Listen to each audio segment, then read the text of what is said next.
Hey everybody, I'm Sean Dorwalt. I'm the marketing manager here at Fifth Gear Auto. Fifth Gear is in its 17th year of existence, and today we are going to be meeting with Mr. Bill Bernick and Mr. Rick Jordan, who are the founders and co-owners of Fifth Gear Auto, and they are going to discuss the founding of our company and everything that it took to get us off the ground. Sure. Rick, you want to start with when we first...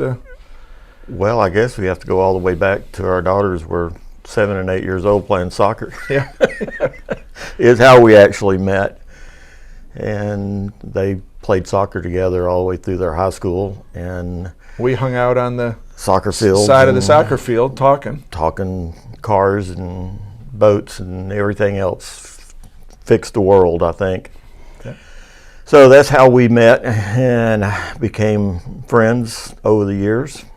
And Rick had his own business, and he always had these great, cool cars that he would show up at soccer practice with, mostly Porsches. And so that's probably what got us talking together to begin with. And I decided that I was going to buy a Porsche, a used 911. So I took it to Rick. He was working for one of the dealerships, and I took it to Rick to have him take a look over. And I thought I had looked over this car from top to bottom. And in about 3 minutes, he looked at stuff that I had no idea to look at. And it turned out, you remember, it was the white 86 that I had, 87 that I had, yeah. Targa. And he said, yeah, this would be a good one to buy. And so that was the first 911 that I bought. And not long after that, you called up and you said, hey, I'm leaving Porsche. I'm leaving the dealership. Would you like to have lunch? And we got together for lunch. And we started talking about what Mr. Rick wanted to do next. And I asked him, would you ever consider us maybe going into business together and starting an automotive service business? And that's where the marriage began. So that sort of hatched the plan. And Rick, I think it was maybe September, October. It was. And by January 15th, we had found a place right across the street from where we're located today. It was an old Texaco gas station. Gas mart. Right? Mm-hmm. Convenience mart, gas station, and service center. And we rented it, leased it, and we thought, oh my goodness, what are we doing? $5,000 a month was what the lease was the rental amount. And we spent, what, Rick, the next 4 months cleaning it out. Pretty much. So yeah. Rick was kind of really focused, and this is how our relationship has been from the beginning. Rick was really focused in on the shop side, and I was more focused in on the office side, the business side. Mm-hmm. So he brought the craft, he brought the skills of knowing the customers and being able to fix cars and know how to set up a shop, because you had done that a couple times with your dealership experiences. Mm-hmm. And my experience, my background is the business side. I spent my career in the HVAC world, heating, ventilation, air conditioning. So I love the business side. Rick loves the car side, and I love cars too. I'm just not very good at it. And so together we sort of had a hand in a glove, and it fit really well because he did the technical side and I did the business side. And we spent our first 5 years across the street. Mm-hmm. Right? And about 4 years in, we had started to grow to the point that we were starting to stretch. We had enough customers by then. Yes, and we're kind of pushing the limits of what we could do. What do we have, 7 bays?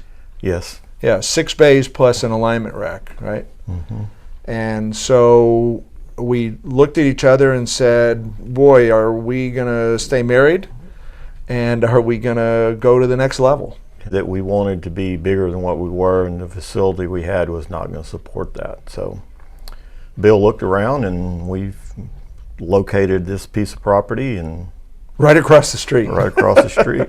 Well, part of what Rick was talking about, one of the reasons for that was we knew that we wanted this to be a business that would survive us, yes. that could be our retirement, This is where we live. Rick and I both live within a couple of miles of the shop.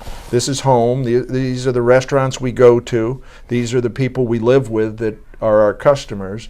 And we wanted this to be our retirement. So we knew we couldn't just do it with a 7-bay shop. Well, we knew we had to have a facility that was our own, so we didn't depend on a landlord for our survival. And we found the land across the street. It was probably almost 3 years before we built the building. 2 years, I think. 2 years. It went pretty fast once we made the decision to do it. It went pretty quick. And so that was the fall. We moved in August of 2009. Friday afternoon, it was raining. Yeah. And by Monday morning, we were back open for business in the new facility. That was 10 years ago, right? We've been in, 12 years ago. Yeah, 12 years ago. And the point of this building was this building would be big enough for us to fully expand and achieve our full potential, whatever that meant customer-wise, in one facility. And, Mr. Rick and I knew that we weren't going to be the ones that were going to run it forever, that we were going to want to put a leadership structure in place that would carry on and actually take us into our old age, and the business would continue to perform without us. But we really spent that first 15 years getting the business to that point. Yes, up and running, and customer base, which we're still looking for new customers all the time on it.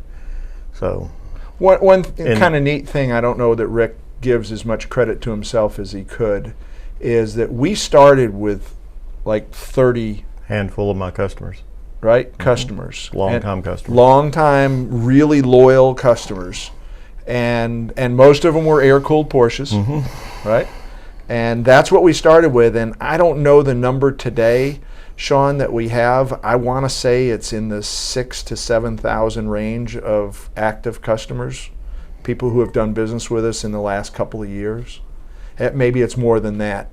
But it's kind of amazing that we started with Rick's base of 30, and we've been able to expand it to where we have it today. I think there's two pieces to it. Rick and I have always looked at our business as there's the operations part of actually repairing and fixing the vehicles, and there's the business side of any small business. And given that we both had different areas of expertise, we wanted to be able to set up the business side as well as the operational side where it was sustainable after we got to the point where we were ready to retire.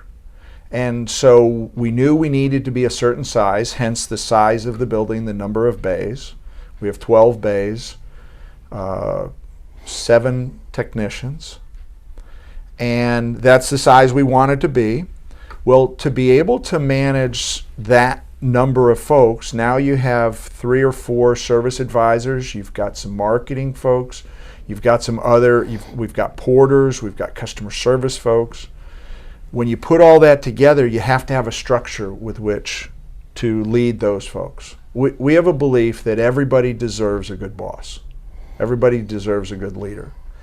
And we also believe that one leader can effectively manage somewhere between 4 and 10 people, depending on what those people are doing. So if you look at our overall business, we knew we were going to have some leadership in certain areas. And one would be on the operations side, and that was a role Rick filled for many years as call him the operations leader, the shop foreman, the shop supervisor. And then the other side was the business side, and that's the role I initially took. Career-minded. And, Rick, I think that really came from your focus of having been in this business for so many years. And we want people to be able to come here and find a career, not find a job. And we have tried to structure our business in a way that they feel that they can have a career here and make a good living at it. And we've structured the business in such a way that they are finding that out. We have people that have joined our team that have looked at us for a long time and have made the choice to come work here because it is the best place that they've ever worked at. We also have folks who have started their career at 15 years old, sweeping floors, and they're 30 years old, almost 31. They've progressed through all the levels of entry level, floor sweeper, cleaning the alignment rack, working on the alignment rack, lube oil filter, initial base level general services tech, and right up through a level tech, and even into a customer service person.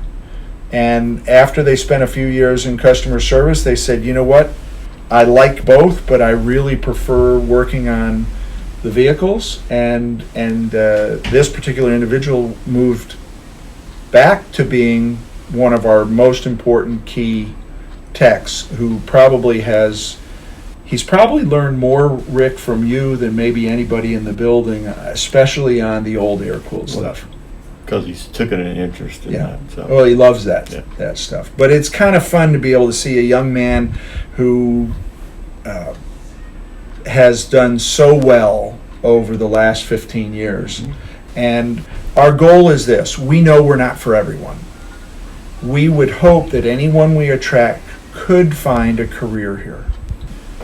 We know that we have to be able to continue to grow so they can grow in their career.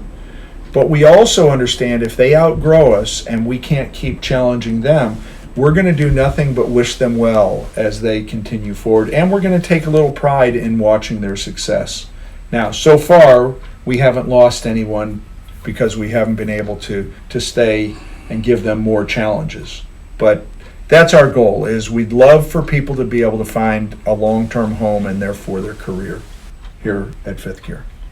So our vision for Fifth Gear as we move forward is for Rick and I to get old and get to watch this business. And I don't know if, Rick, you agree with me, but I'd like to see Ricky retire from this business and pass it on to the next level. Ricky has made that comment to me. And he's only 38. 38? Yeah, 38. Going to be 39 this year. Or just turned 39. So 39 that would be my goal for the business. And my goal would be that 20 or 30 years from now, when we're hobbling around and going into a restaurant and we're seeing customers that have been our customers for maybe 20 or 30 years, and maybe we're seeing their kids, and we remember when their kids were toddlers, and now, just like when Rick and I started our friendship, our girls were 6 or 7 years old. That would be a great thing to see, is Fifth Gear around for a very long time.